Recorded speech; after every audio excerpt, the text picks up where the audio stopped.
Alright, welcome back everyone. Dr. Ben, not a real doctor here. I'm having a little bit of fun poking at fitness conventions, so why not keep it going? This week, let's talk about why the 1 rep max really isn't that important.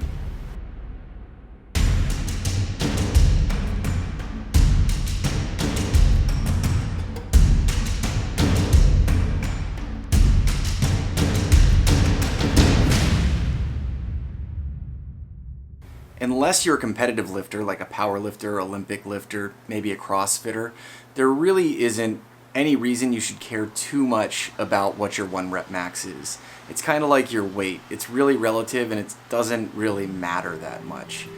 There are a lot of factors that play into what your 1 rep max is, and those, depending on what they are, can influence your 1 rep max from day to day. It's very often used in conventional exercise program design as sort of a starting point to figure out weights and for progressions for weights. But if you're doing a movement practice, or you're not really looking to push your limits in the gym, it's not that important that you know what your 1 rep max is or even test it regularly. You can usually judge pretty well how challenging something is based on the amount of trouble you're having with the skill, that's just basically failure to complete the movement, or just the perceived rate of exertion you have by doing an exercise. You don't have to actually know what your peak level of weight that you can move is.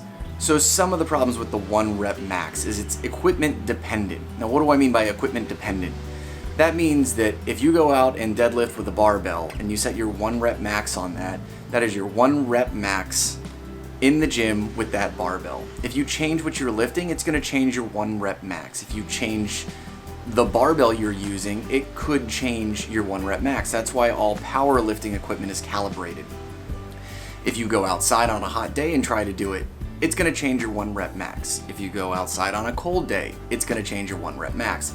It's very dependent on what you're using to set the 1 rep max. Gym equipment like barbells are designed to be easy to grip so that you can lift the most weight possible. If you start messing with objects that are awkward, unbalanced, their weight set in different places, or they have kind of a weird shape, it's really going to limit what you can lift on the regular basis. Your 1 rep max with an awkward stone is going to be very different from a barbell.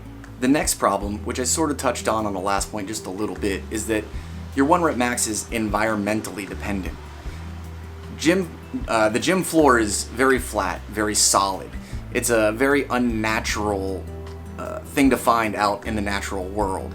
If you're even out in a grassy field, you're going to feel massive variation in the ground.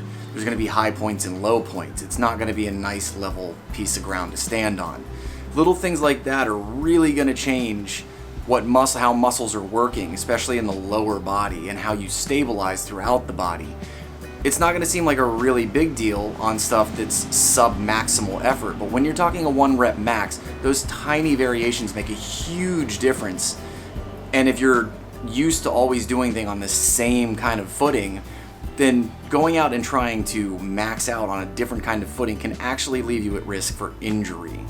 Something else to really take into account with environmental factor is humidity. Gyms are climate controlled, the outdoors aren't. I live in the Washington, D.C. area, and it can get pretty humid in the summers. And it can make it extremely difficult to hold on to things that would normally give you no problem whatsoever. Especially you get a little hot, you get a little sweaty, the humidity causes your sweat to not evaporate, so you just end up with really clammy hands. And it can dramatically affect how well you're able to lift a heavy object. The other problem with the 1 rep max is it's situationally dependent. Did you not get enough sleep last night? Have you been really stressed out at work all week? Have you been running around a lot and you haven't really been eating the best? These things can all affect how well you perform on your 1 rep max. Something as minor as what time of day you try for your 1 rep max can affect how well you perform.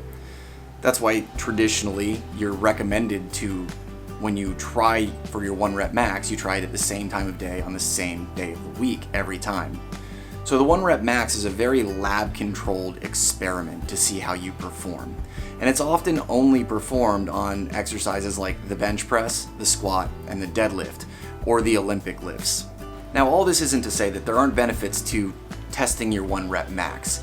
What I'm doing here is trying to get you to expand how you think about movement, fitness, and workout design. Now, one of the main benefits to the 1 rep max is that you can see your progress over time.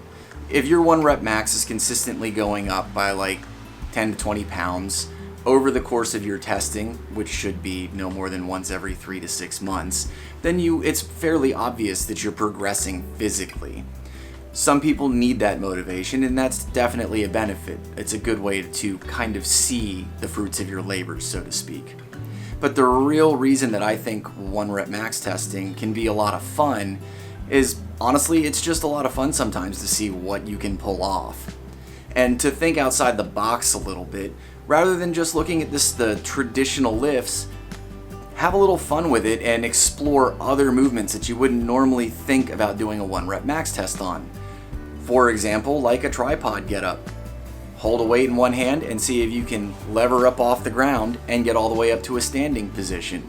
You could do a Turkish get up, 1 rep max. There's all kinds of ways that you can test your performance for sort of a maximal effort without doing it in the standard way that most people think of it. So if you enjoyed, keeping track of your 1 rep max and following along, that's fine. If that's what works for you, that's fine. But for a lot of people, it's really not that important that you even know what it is. What's your opinion? I'd love to hear how you relate to a 1 rep max test down in the comments below. That's all I got for you today. Thank you for watching, and if you'd like to support my channel, I recently launched a Patreon page. The link is down in the description below, or you could also shop through one of my affiliate links for Amazon. It doesn't cost you anything, and I get a very small amount of money if you purchase through there. And both of those help me keep bringing you content. If you liked the video, smash that thumbs up button.